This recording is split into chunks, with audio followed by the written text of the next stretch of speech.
ایک شخص نے سوچا کہ وہ دنیا کے سب سے ذہین انسان کو بیوقوف بنا لے گا، مگر جب فیصلہ ہوا تو اس کی زبان بند ہو گئی۔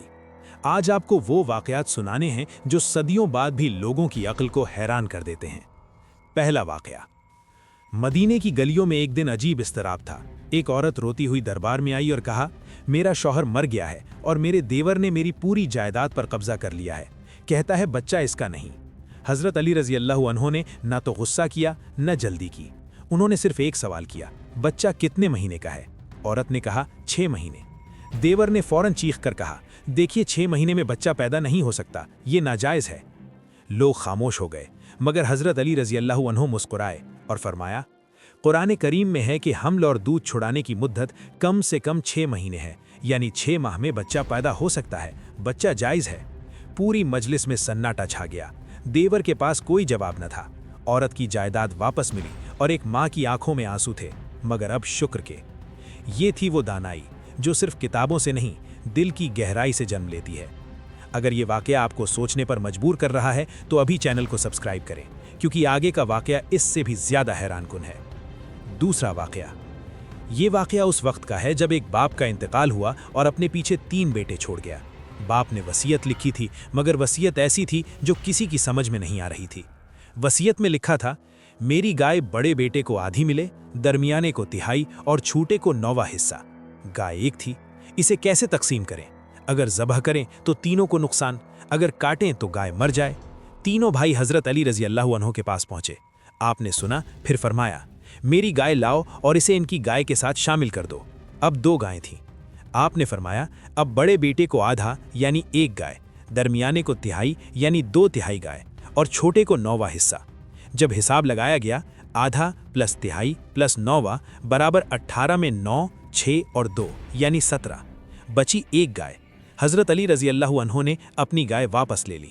تینوں بھائی حیران، مسئلہ حل اور حضرت علی رضی اللہ عنہ کی گائے بھی سلامت۔ یہ حکمت نہیں، یہ وہ نور ہے جو باطن سے پھوٹتا ہے۔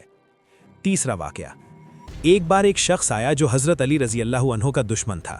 وہ سوچ کر آیا تھا کہ ایسا سوال کروں گا جس کا جواب نہ دے سکیں اور مجمع میں رسوا ہوں۔ اس نے پوچھا، خدا کا وجود ثابت کرو، بنا قرآن کے، بنا نبی کی حدیث کے۔ لوگوں نے سوچا شاید یہ بہت مشکل سوال ہے، مگر حضرت علی رضی اللہ عنہ نے بڑے سکون سے فرمایا، جب تم بیمار ہوتے ہو تو کیا دوا خود چل کر تمہارے پاس آتی ہے؟ جب بھوک لگتی ہے تو کیا روٹی خود پیدا ہوتی ہے؟ جب تم سوتے ہو تو کون تمہارا دل چلاتا ہے؟ کون تمہاری سانسیں گنتا ہے؟ یہ تم نہیں، یہ کوئی اور ہے، اور اس کا نام ہی خدا ہے۔ وہ شخص خاموش ہو گیا، اس کے پاس نہ کوئی جواب تھا نہ کوئی دلیل۔ وہ آیا تھا رسوا کرنے، مگر خود رسوا ہو گیا۔ کہتے ہیں کہ وہ شخص اسی دن ایمان لے آیا۔ چوتھا واقعہ، یہ واقعہ آپ کی خلافت کے زمانے کا ہے۔ رات کا وقت تھا، حضرت علی رضی اللہ عنہ بھیس بدل کر مدینے کی گلیوں میں نکلے۔ یہ ان کا معمول تھا کہ رعیہ کا حال خود دیکھتے تھے۔ انہوں نے ایک گھر کے باہر ایک بوڑھی عورت دیکھی جو تندور جلا کر بیٹھی تھی، پاس میں بچے رو رہے تھے اور ہانڈی میں پانی ابل رہا تھا، مگر کھانے کا کوئی نام نہ تھا۔ حضرت علی نے پوچھا، ماں کیا بات ہے؟ اس نے کہا، بچے بھوکے ہیں، ہانڈی میں صرف پانی ہے، بچوں کو بہلانے کے لیے چولہا جلایا ہے کہ شاید سو جائیں۔ مجھے خلیفہ علی رضی اللہ عنہ سے شکایت ہے کہ وہ اتنی بڑی سلطنت کے حاکم ہیں، مگر میرے گھر میں چراغ نہیں جلتا۔ حضرت علی رضی اللہ عنہ کی آنکھیں بھر آئیں، انہوں نے کچھ نہ کہا، واپس بیت المال گئے، خود آٹا، گھی، کھجوریں اور ضروریات اٹھائیں اور خود اپنے کندھے پر لاد کر اس بوڑھی عورت کے گھر لے گئے۔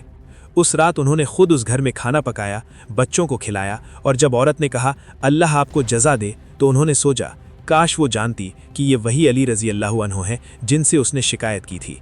یہ حکومت تھی، بنا تکبر کے، بنا نمائش کے۔ پانچواں واقعہ، جنگ صفین میں ایک دن حضرت علی رضی اللہ عنہ کے ہاتھوں ایک دشمن قابو میں آ گیا۔ تلوار اٹھائی کہ وار کریں، اتنے میں اس شخص نے منہ پر تھوک دیا۔ حضرت علی رضی اللہ عنہ نے فوراً تلوار نیچے کر لی اور اسے چھوڑ دیا۔ وہ شخص حیران ہو کر بولا، تم نے مجھے کیوں چھوڑا؟